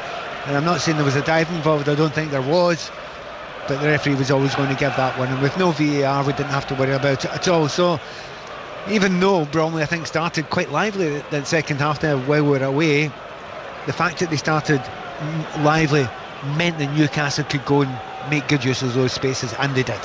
Still a bit of concern for Grant Smith, the Bromley goalkeeper, who's away down towards our left, who's injured. He did take that blow on the head, so they're just working that left arm and also the shoulder as well as the head. So they're checking every part of the body that took full brunt as he dived low down to make the save. A reminder of the two teams, incidentally. The Bravka is in goal. Trippier, Cher, Kelly and Target the defence for Newcastle. Now a midfield of Guimaraes, Longstaff and Miley, who equalised in that first half. Gordon, Asula and Almiron. And for Bromley they have Grant Smith in goal, El Eraway, Shomi and Reynolds, the back three, Imre and Oduteo, the wing backs, right and left respectively, Thompson, Arthurs, Congreve, Whiteley and Michael Cheek, the captain, as the lone striker. Newcastle black and white striped shirts, Bromley in there, all changed, the all gold, playing from left to right as we look in this second half. Yeah, it's intriguing to see what happens with Newcastle's system when they made those changes. Guimaraes, he'll spell it sometimes with Miley, one of them being slightly deeper than the other. Both players want to control it, but it's one of those things in Newcastle, in the situation they're in. If they can get a young player like that, they can come in and they can maybe use that with the PSR. I'm not saying you should sell him, but you could maybe consider one of the other players. It might make a big difference going forward. Here is Gordon, loses the ball. Thompson, diminutive in midfield, plays it up towards Concrete, urged on by Andy Woodman. Miley has come back at him. He was probably the standout Newcastle player in that first half, was Lewis Miley, as Thompson chips it across now to Odoteu. Odoteu is forward. He will play the ball into the penalty area. El Eroué was also there. Trippier is one who's going to try and get it away. Only partially cleared by Newcastle before eventually it's knocked out of play by Miley for a Bromley throw. El Eroué did that 2 or 3 times in the first half, and he looked very dangerous. He breaks out from that left centre back position, and it's one of those ones, because you're coming from that deep, no one picks you up, and he found himself in the 18-yard box there, couldn't quite get the ball under control. Here is Thompson, it comes across his body, plays it back, show me. Goal at Arsenal, Chris Wise. And the cup holders are in front. Arsenal 0, Manchester United 1, made by Garnacho on the right wing. And Garnacho carried it forward after Gabriel had slipped, teed it up for Bruno Fernandes, and with his right foot, Fernandes has swept it beyond David Raya. Andy Reid, it's a brilliant finish. Yeah, it's an excellent goal. Garnacho does really well. It's a 3v2. You practice it all the time in training. He waits, releases the ball at the right time. The weight on the pass was excellent. And Bruno Fernandes side foots it into the top corner. Brilliant finish, and really put the cat amongst the pigeons here. So is this a continuation of the Ruben revival? Arsenal 0, Manchester United 1. Crystal Palace leads Stockport County by a goal to 0. Ipswich are 3-0 up at home to Bristol Rovers. Southampton Swansea a 4:30 start. Earlier Doncaster Rovers knocked out Hull City 5-4 on penalties after it finished 1-1. And Tottenham Hotspur, taken to extra time by Tamworth, eventually ran out 3-0 winners. Newcastle United, who've turned it around here, leading now by 2-1. Guimaraes gets the ball back from Almiron. Black and white striped shirts, black shorts, playing from right to left as we look, and seeing a lot of the ball. Still haven't created that many chances in terms of open play. No, they haven't, and you're looking at the bench here. I mean, will we just keep on playing this way, Bromley? They're defending very, very deep. They've got that back five. Eventually, at some point, they're going to have to take a chance. It's whether they do that quickly enough. Guimaraes swings over the ball and just waiting and hoping to guide the ball back was Odoteu, but didn't keep the ball in play. It's going to be a Newcastle corner kick on that far side. Yeah, the Andy Woodman, he's looking down there and he's thinking to himself, you know, I like playing 4-4-2, you know, get two strikers up front as often as I can. It's a big call to make that in a game like away from home. It's a Premier League team, but it's a cup tie. You've got to take a chance at some point. And if you leave it to 3-1, it's going to be too late then. Latest scores in the Scottish Premiership: Aberdeen and Hearts still drawing 0-0 at Pittodrie. Rangers are 3-1 up at home to St Johnstone at Ibrox. Newcastle United, who now lead 2-1, roll the corner short from the right hand side. Share then plays it in towards Gordon, hits it first time, blocked, and Bromley get a ball away with Whiteley. Imre is the outlet with his pace. He'll get onto that ball with the on loanee from Crystal Palace, and then he runs into Almiron and actually gives away a free kick for holding on to Almiron. Newcastle on the halfway line want to take it quickly. I have to say that corner kick was delicious, brilliantly played, little short ball in, back out to Guimaraes.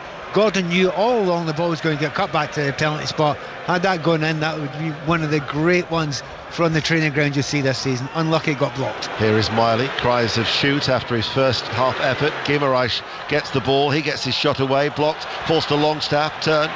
The block came in from El Eroué, and it goes out of, no, it doesn't go out of play, it's kept in by Trippier. He goes infield, square ball from Lewis Miley.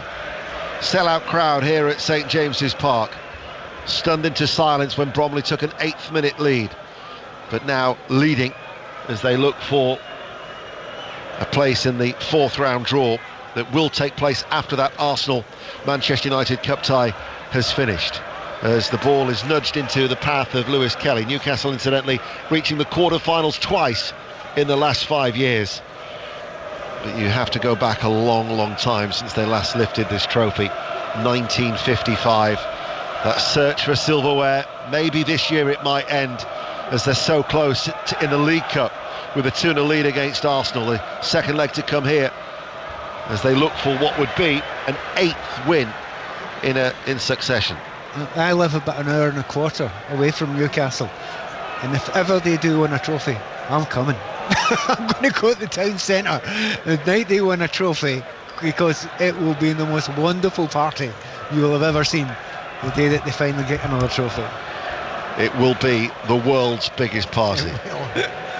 It'll certainly be the biggest party that the North East, well, Newcastle has seen, if you're a black and white persuasion, for a long time. Sunderland fans listening might well beg to differ. Back towards Dubravka. We thought he was saying a tearful farewell at the Emirates in midweek, but I think Eddie Howe is keen to hang on to him. There is talk of a move to Saudi Arabia. Martin Dubravka, who started now the last 8 games in place of the injured Nick Pope. Bromley, though, are still in this tie, only at 2-1 down. Odoteo to Thompson, loses the ball in the midfield. Miley feeds it to Guimaraes.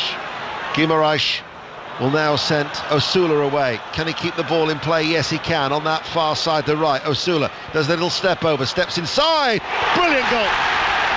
William Osula with his first for the club, and it is one to remember. Left-footed, it flashed past the goalkeeper, and Newcastle United, after a scare, now are in control. They lead Bromley by 3-1. Osula got the ball on the right-hand side, just inside the opposition half, well out of the way of the goal, and at no point did you think he was going to do anything else other than have a perfect goal, get in a position where he could shoot, and he did it absolutely brilliantly. He's coming right from the left-hand side, cut across, actually cut back towards the 18-yard line there, but the thump into the top corner, absolutely nothing the goalkeeper could do. And the question I was asking before, if you don't make the change when it's 2-1, if you wait to 3-1, it could be too late. We have a suspicion for Bromley, it might be too late. Oh, a great moment for Osula. He's waited a long time, hasn't he? Well, they signed him from Sheffield United. He scored 3 goals in his time in South Yorkshire in 31 appearances. All 3 goals were in the FA Cup. So he has a liking for this competition, and he will certainly have a liking for seeing that goal over and over again, because it was an unstoppable left-footed hit, and Newcastle United now lead Bromley by 3-1. And maybe now at 62 minutes with a 2-goal cushion, Newcastle United can start thinking of maybe making changes. And as for Bromley, maybe do they start to think damage limitation at this stage? Probably early for doing that, because if you get another goal back at some point in time, I think the temptation might be to try and just go all for it. It's, if you go 2 up front, you might get a chance to get the goal, but we know what can happen. We watched what happened with Manchester City the other day, Salford. You absolutely don't want that either. By the way, we could describe that goal there by Osula. It was almost Isak-ish. Yes, it was. It really was, because he held the ball, his skills ran with the ball, close control, and a fabulous finish. Almiron is away. Reynolds is going to have to cover. El Eroué dived in. Almiron gives the ball away. There was nobody coming forward on the overlap. Another goal at Ibrox. Gavin Wallace.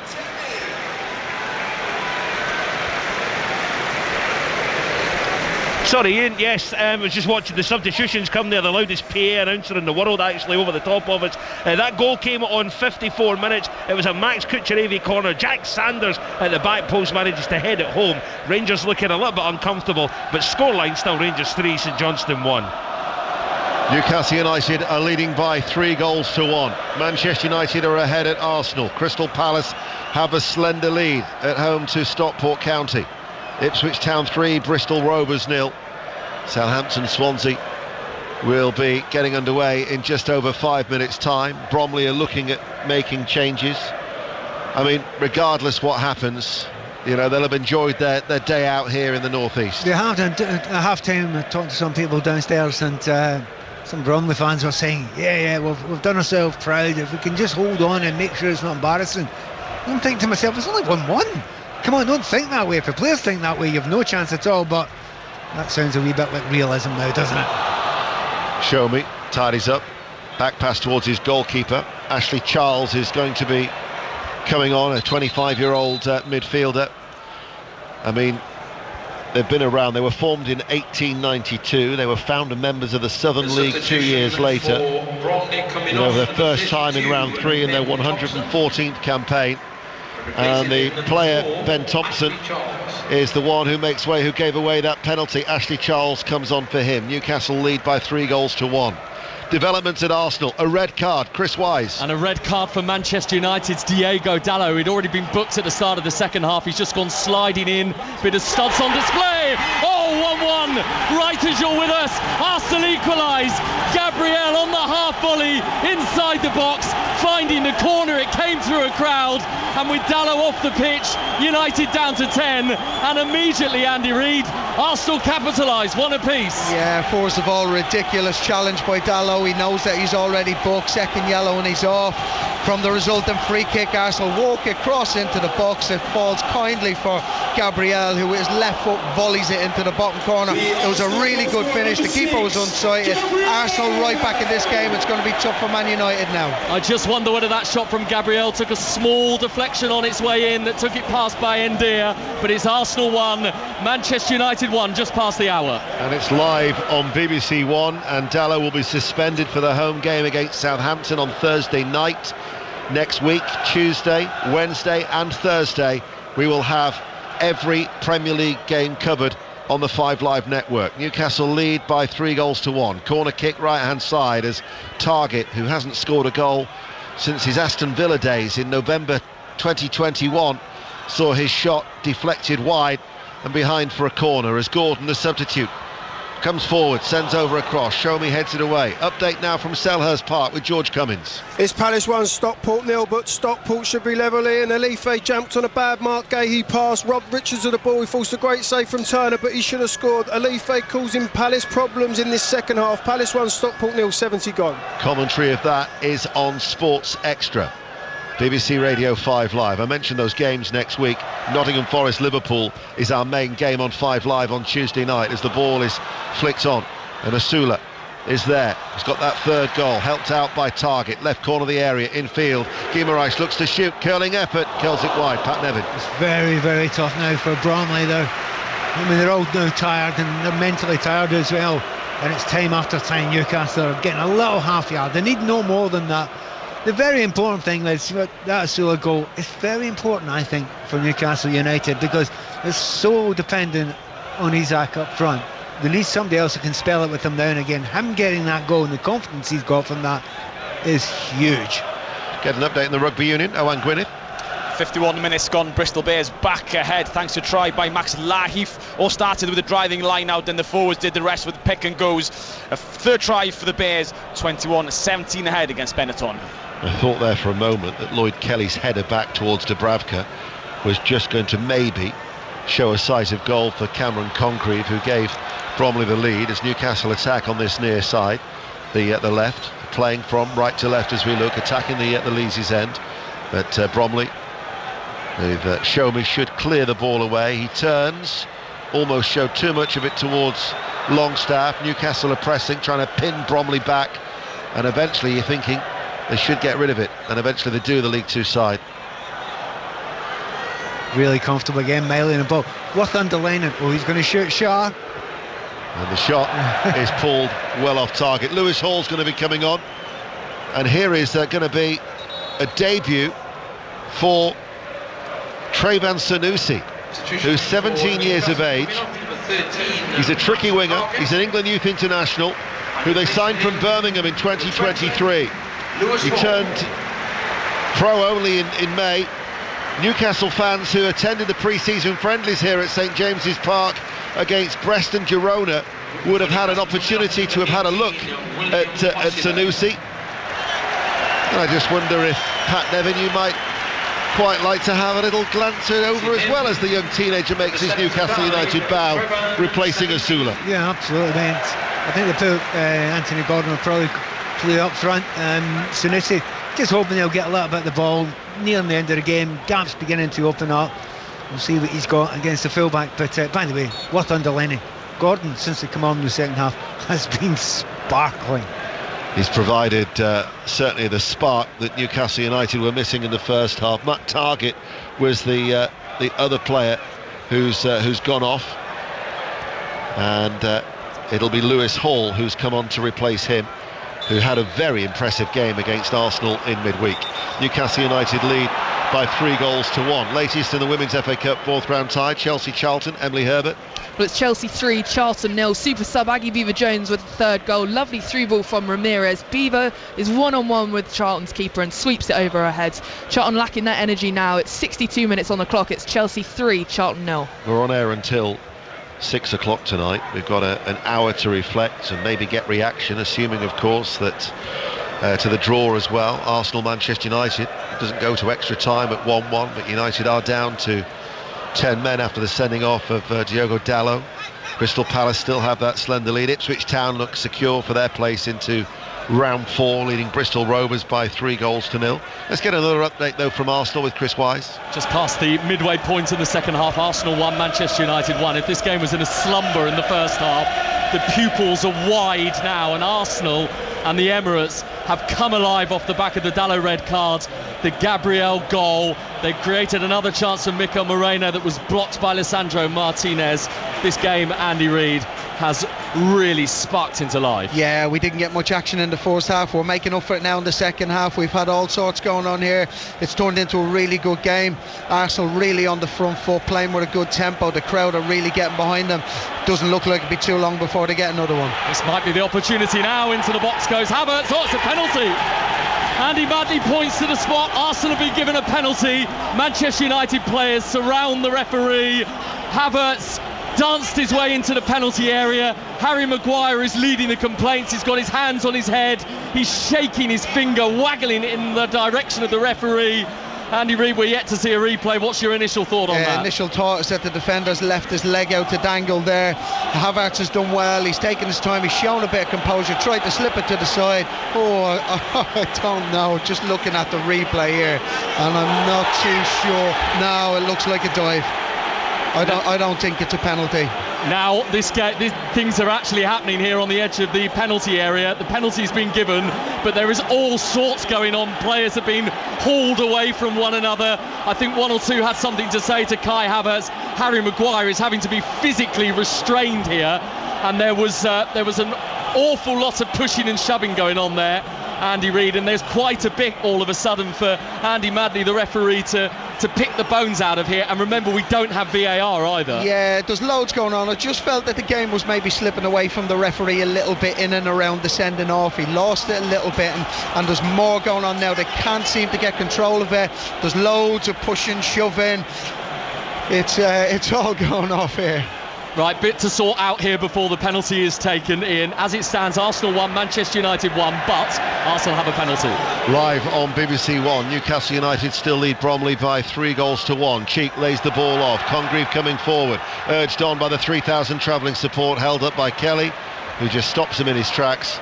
And Newcastle United, they've been at it much more second half. Yeah, I mean, playing against a team that's tiring a little bit, getting that goal early on at the start of the second half makes a huge difference. It relaxes absolutely everyone, and Guimaraes coming on, he's looked his usual self, hasn't he? He's making space there very easily for himself. Here is Guimaraes able to turn 25 yards out from goal. Trippier on that right almost comes to a standstill. Lewis Miley, Newcastle now with 17 minutes remaining. Let's go back to Arsenal. Chris Wise. Finally everything has settled down, at least for now, and Arsenal are going to have the chance to take that penalty to put themselves 2-1 up potentially in this game. Martin Ødegaard, only one goal for Arsenal so far this season, so influential. He's put the ball down on the spot, the Norwegian, and of course Manchester United have Bayern Deer in goal today, chosen ahead of Andre Onana for this cup game, just as he was recently against Tottenham in that League Cup match. Ødegaard takes 5, 6, 7 strides backwards, shuffles a bit to his right hand side. 1-1 the score, 27 minutes into the second half. Ødegaard, saved Bayern Deer. What a stop by the Turkish goalkeeper, lunging down to his left hand side. It's a brilliant penalty save from Manchester United's number 2, and it's still Arsenal 1, 10-man Manchester United 1. Andy Reid. Yeah, it's a brilliant save. He's connected really, really well with it into the bottom corner. The keeper's move, pushed off to his left-hand side. It's a brilliant save. But I think it's justice, because I don't think it was a penalty. I think Havertz has dived there, and I think the referee's fallen for it. So I think justice has been done. Well, he came in for a lot of criticism, didn't he, Altay Bayindir, recently for his error in that game against Tottenham when Manchester United played them in the League Cup. That is an element of redemption. Massive cheers from the 8,000 Manchester United supporters, and it is still Arsenal 1, Manchester United 1. And from memory, I think that's Martin Ødegaard's first miss for Arsenal from the spot. 3 out of 4 now in terms of penalty kicks in his Arsenal career as the ball goes long from Imre, and this could be a long 15 minutes remaining for Bromley, who trail 3-1. At the moment they're not really creating anything going forward, and just falling further and further back, and they've got a lot of lively players that have just come on the park. Sanusi, as you say, lots and lots of skills. Final ball not looking great so far, but he's got a trick or two. Trippier forward, right corner of the area. Almiron inside. Guimaraes just outside the box, passes the ball out. Trippier's first time cross, downward header by Sanusi for Newcastle. Shomi's downward header, and Bromley should get the ball away.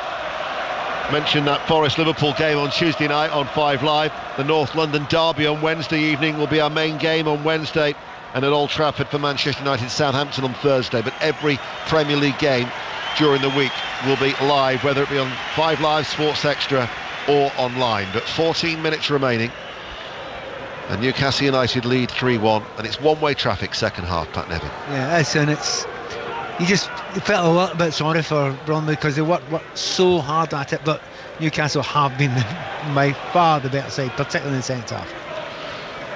Newcastle with Sean Longstaff, right side of the area. Trippier back towards Almiron, the defending deep now, just trying to keep the scoreline to a respectable level. The League Two side. Guimaraes tries to roll away. Reynolds scoops it long and away downfield. For Newcastle United, who met Wimbledon in the League Cup early this season, it's the first campaign that they have actually faced 2 different sides since 78-79, when they were then a Division 2 team under Bill McGarry. They met Cambridge United in the league and then knocked out Torquay United in the FA Cup in a 4th Division team in front of 21,366. Well, they're leading by 3-1 here, and they're going to be knocking out Bromley as we will go to South London and George Cummins at Selhurst Park. Yeah, well, Ian, it's still Palace 1, Stockport 0. Palace have had all the ball, but they're not really doing anything with it. The longer it goes on, you do start to wonder whether Stockport can push them and equalise. They've made a triple change. Isaac Khalifa has been causing that Palace defence problems in the second half. He's just gone off, but it's Palace 1, Stockport 0. But we've got 10 minutes to go. You just start to wonder whether Stockport could get that equaliser. Well, you'll be able to hear it, George, on Sports Extra if they do. Josh Passley has come on to replace Congreve, who gave Bromley the lead. After 8 minutes. He worked so hard, didn't he? And in that moment, doing one of the great moments in the FA Cup history, but it wasn't to be, and particularly because Newcastle came back so quickly with that Miley goal. And it's also a Manchi who has come on, Levi Manchi, who's a Newcastle United fan. He had spells at Blythe Spartans and Darlington in his career. He's a 24-year-old forward, so this will be a special moment for him to get a run out at his beloved St James's Park for the last 12 minutes. I know I'm not going to ask you to go through all your notes, but is he actually taller than the centre back? Because show me he's 6'6", and he actually looks as if he's taller than him. Yeah, I tell you what he is. He's broader as well. He looks Levi Manchi, I think we can see. Yeah, he's I haven't actually got his height down of all my notes, but he did score the 4th goal in a dramatic fashion when they knocked out Rochdale in the first round. No such heroics here this evening as they trail 3-1. Back to Arsenal, Chris Wise. Another chance for Arsenal, still 1-1 against Manchester United, but Declan Rice has come off the bench, teed up by Martin Ødegaard, clipped up to the far post. Rice's header, perhaps Andy Reid, a little too close to Bayindir. tips it away. Yeah, I think he could have done better. I don't think he got enough accuracy on it. It was straight at the keeper, so it was a comfortable save in the end, really. I think Declan Rice has got to do better. Arsenal fully in the ascendancy here, and Man United are going to have to really, really buckle down the hatches here. Remember, Bruno Fernandes gave Manchester United the lead. Dalot was then sent off. Immediately Arsenal equalised through Gabriel, and we've had that missed penalty through Martin Ødegaard. Arsenal preparing that corner. We're inside the final 15 minutes. Arsenal 1, Manchester United 1. A reminder, it's live on BBC One. Thanks Chris, thanks Andy. 3-1 to Newcastle here. Show me. Forward for Bromley, a rare foray into the Newcastle half in this second period. Imre, a delicate ball into the inside right channel, and then the turn and cross from Arthurs gathered in by Dubravka. Latest in the rugby, Owen Gwyneth. Bristol Bears have been on fire in the second half. 21 unanswered points, a bonus point secured. Latest tries come from Harry Thacker. The hooker has been extremely busy, and Kieran Merriman with the latest try, making it Bristol Bears 35, Benetton 17. And from Bristol to Glasgow, Gavin Wallace. Still Rangers 3, St Johnstone 1. Oscar Cortesian had a really good chance just on the park a couple of minutes. Fisher saved really well. But since you last spoke, a section of the Rangers support have staged a planned walkout. That happened on the 55th minute, with their side obviously leading 3-1. That's obviously against manager Philippe Clement. There's been all sorts of chat about that, but a big chunk of Rangers fans have walked out of Ibrox this afternoon. Rangers 3, St Johnstone 1. We'll go further north. Kenny Crawford at Pittodrie. 82 minutes gone. Aberdeen 0, Hearts 0, but Hearts had a really good period of pressure there. Elton Cabango, their new Belgian striker on loan from Union Saint-Gilloise, header towards the top corner. It was clawed away by Ross Doon, and from the resulting corner, Jamie McCart, just signed from Rotherham United, hit the post. Aberdeen 0, Hearts 0. Tottenham are through, taken to extra time by Tamworth. Doncaster Rovers through to round 4 as well. Arsenal currently drawing against 10 men of Manchester United 1-1. Crystal Palace lead Stockport by a goal to nil. Ipswich are 3-0 up against Bristol Rovers. They're underway now. Southampton against Swansea, that's 0-0. Fourth round draw to come. And I was listening indeed to 5 Live Breakfast this morning. Gordon Smart was talking to Byron Webster, who remains on the bench, and in fact he might be coming on here as well, and he was saying that they were all given 2 tickets each, but there were 2 members of the Bromley squad that bought 30 plus tickets as Oduteo goes down just outside the area. It was Corey Whiteley and Michael Cheek that bought as many tickets as they possibly could to for their family and friends, so they'll be up there amongst that 3,000 travelling support. Yeah, it's a day that you don't ever want to forget, you know. Big moments for them, and they'll have the moments that they'll look back when they see the highlights, and maybe a good tackle they made, a little shot and goal, a little cross, but more often than not for these players, I think they'll look back on as the odd good tackle and the odd block, because most of the time in this game they've been defended. Let's go to Portman Road, Chris Coles. Ipswich 3, Bristol Rovers 0. This game long over as a contest, and just to give you an idea of how comfortable this is for Ipswich, they've just introduced their third choice goalkeeper to play the final 10 minutes. Kieran Slicker on for his Ipswich Town debut. Ipswich 3, Bristol Rovers 0. And I mentioned that game is underway at Southampton. Paul Scott. Into the 12th minute, it is Southampton 0, Swansea 0. You'd be forgiven for thinking Saints would be coming into this one bereft of confidence after their 5-0 defeat to Brentford last time out, but it's been a decent start by the home side. Kyle Walker-Peters has just shot over from 12 yards, and Kamaldeen Sulemana cutting in from the left onto his right foot dragged his effort wide. Southampton 0, Swansea 0. Byron Webster has come on then. He's replaced Callum Reynolds. He was talking with great fondness to Gordon this morning on 5 Live about that run with Millwall in 2017 to the quarter-finals after they'd knocked out Premier League opposition in Bournemouth, Watford and Leicester. And then they were trounced 6-0 by Tottenham. He also reached round 4 with Yeovil 10 years ago. And the other change is Lewis Lee, a 21-year-old midfielder who they signed from Crewe in the summer, who has come on for Jude Arthurs, as Sandro Tonali is going to get a run out for the 7 minutes that remain. Yeah, no, as usual with this amount of changes, it's kind of abruptly changed the flow of the game. No flow in the last few minutes here, but Tonali, nice chance to run out. But this is great for Newcastle. A lot of the players who haven't had enough minutes recently have had them, and Islam Almiron not had a great effect in the game, but at least he's got 80 odd minutes under his belt, which will help. Sandro Tonali comes on for Almiron, under 7 minutes remaining. Newcastle United leading by 3-1, but it's a lot tighter at Selhurst Park. George Cummins. Last 5 minutes here, Ian. It's Palace 1, Stockport 0. Same old story in this half for Palace. They've had so much of the ball, but they're not really creating anything. They've tried to get Eze on it, but no magic happening for Palace. And as long as that goes on, Stockport have got a chance.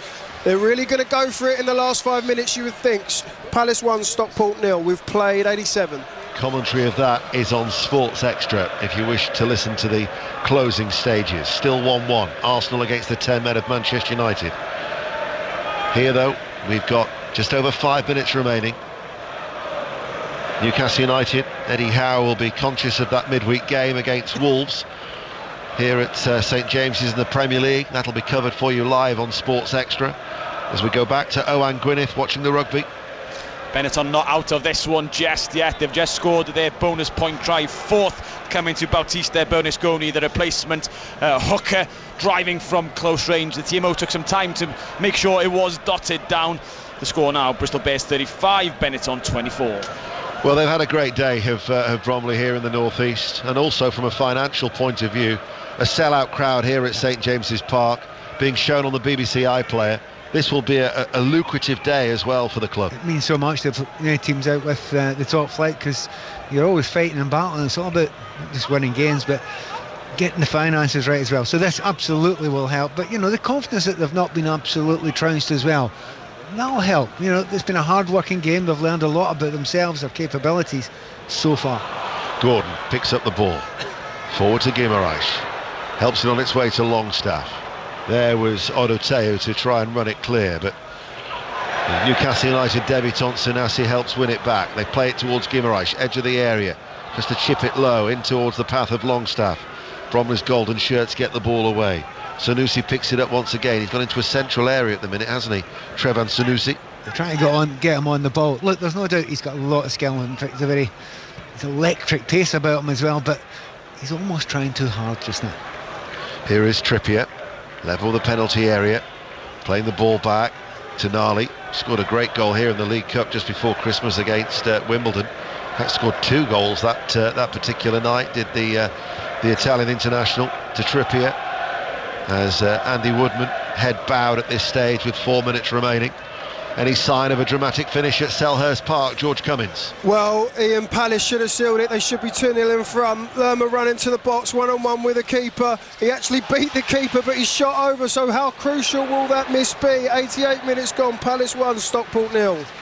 BBC Radio 5 Live, we're with you through until 6 o'clock. 6:06 then takes over. 08085909693. Your chance to speak to Chris Sutton and Robbie Savage. It's funny when you look at the 2 results today. Spurs winning 3-0 and Newcastle winning 3-1 against teams from lower divisions.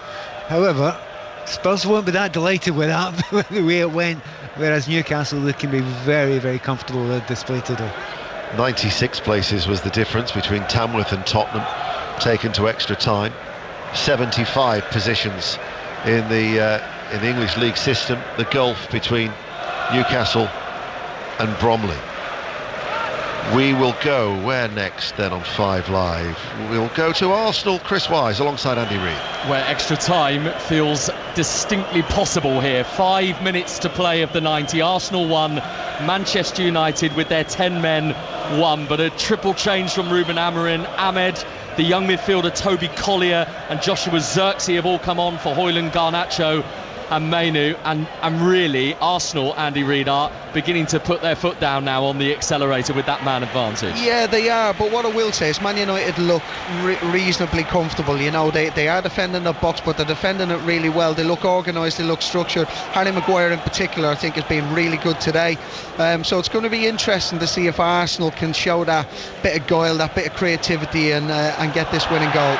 4 minutes to go, and if we don't have a winner in the 90, remember extra time and potentially penalties. Arsenal 1, Manchester United 1. And that will then delay the 4th round draw of the FA Cup. We've got 2 minutes remaining. Andy Woodman cites 2 particular games during his highlight when he was the popular goalkeeping coach here with Alan Pardew. That incredible comeback, 4-4 in the Premier League against Arsenal, when Newcastle were 4-0 down midway through the second half, and the late Cheick Tioté got that dramatic equaliser.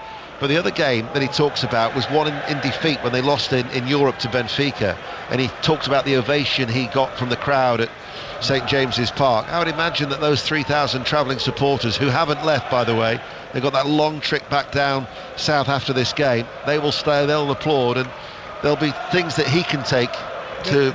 There's lots, you're absolutely, there's lots. Just the fact that the plan worked quite well for a good period of time.